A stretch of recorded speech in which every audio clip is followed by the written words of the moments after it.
when faithfulness turns into fruitfulness?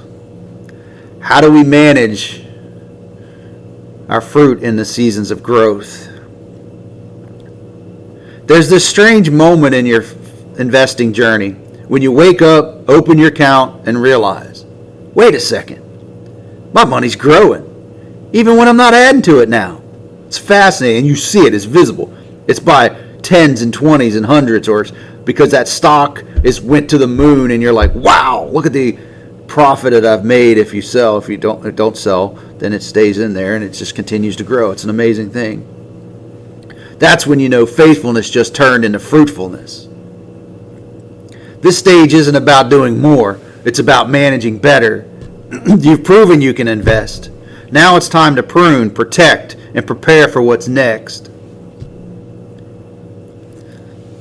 You start to get into that second stage, the 2-3 years in. Maybe you have a few $1,000s, to big $20,000 in there.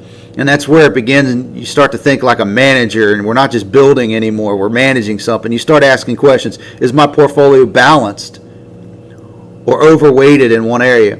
If you have the base 35 that we have, you are balanced. You don't ever have to worry about it. You are balanced. Are my dividends being reinvested strategically? Are you automatically reinvesting your dividends? That question should be answered in the beginning. Yes, you are.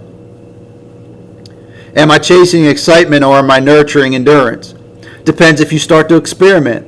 You got your base rolling, you got a good foundation, it's starting to make you some extra money off the dividends, and the stocks are growing, and you're starting to be able to learn how to prune the $100 off of it. If that's your mark, that's mine right now. And you put it back down in your bottom, and you got that Ferris wheel of your base 35 flowing. Then maybe you get a little extra money, and you set, I'm going to do X out every payday, and then you give it a raise or something, and say, look, I'm going to keep putting my X into my bonds and my stocks and my base 35, and then I'm going to go ahead and I'm going to experiment over here with this extra $25. Experiment's not bad. It's just build your base so that you will have a foundation to live off of for the rest of your life. Experiment with the other ones. Like, hey, they said this stock is going to go to the moon. Let me put a couple bucks in it and see what happens. This is your fruit season, but even fruit trees need pruning to keep producing. It's easy to get comfortable here.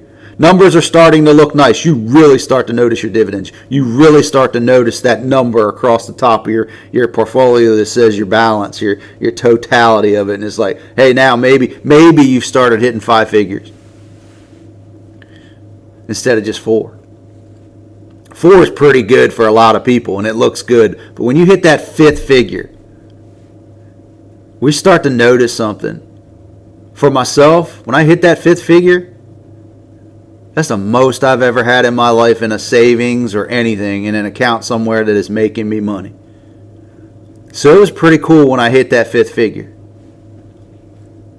And then that 5th figure starts to go up, because once you hit 10,000, you're like, cool, that's the most I've ever had. And then your next goal is like 15. So hopefully in a year I can hit that, 6 months, whatever. Depends how much you're investing and what you got going on. And you start hitting those extra marks.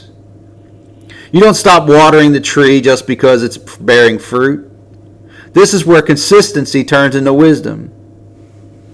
You start seeing every $15 deposit not as another seed, but as fertilizer that keeps you growing. Now your consistency starts to pay off. We use the term $15 because anybody can come up and not eat one McDonald's meal to be able to invest every month. That's why we use that number. But imagine if you were putting $50 in every 2 weeks, or $100 every 2 weeks. Or, hey, I'm like you. I had to start with the $15 every so often. But once I got serious, I started looking at my finances different. I said, you know what? I can afford to do this, and I will just go ahead and bite the bullet. And this is the first thing I do. Goes out into my Robinhood accounts, the broker I use right now. So this week, take one action that a faithful steward would take. Start making sure your dividends are reinvested each and every time they come up.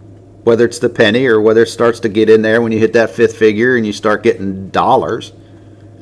Make sure they're reinvestment. Review your holdings and identify which ones no longer align with your purpose. If you got the base 35, you should be good. If you got experiments on the side, those are the ones you got to reevaluate. Reevaluate them on a consistent basis, often, several times a year. Or simply take a quiet moment and thank God for what's growing, because gratitude keeps you grounded. Every penny you put in there, thank you.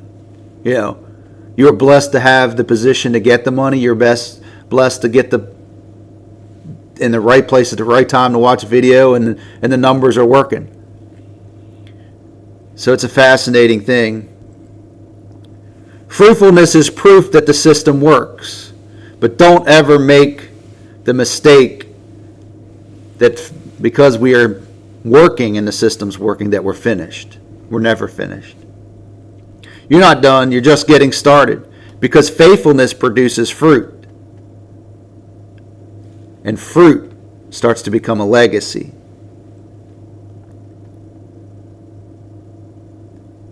See, there's a tipping point.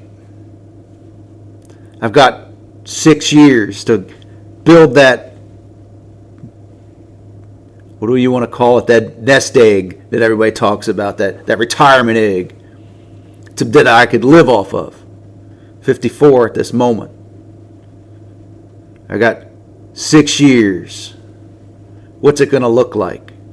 Can I get to 6 figures? Maybe. Maybe not.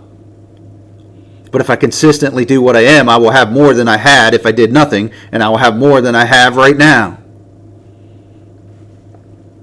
And my base is already proven over the last year. I've been anywhere from 20 to 27%, depending on the market.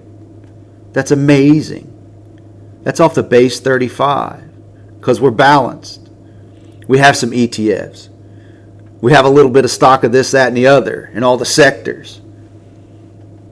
So it's pretty cool. And the experiments, I'm starting to learn how to do them. Maybe in another year I'll start talking about the experiments that I've went into some more volatile stocks and how I've worked those in another account. But we're just dabbling in that right now. It's almost the same system, but not quite. So I don't want to talk about it until I've proven that it works for me, so that I can share it with you. So what are you doing? What are you looking forward to? What's your end goal? Will you have to live on it?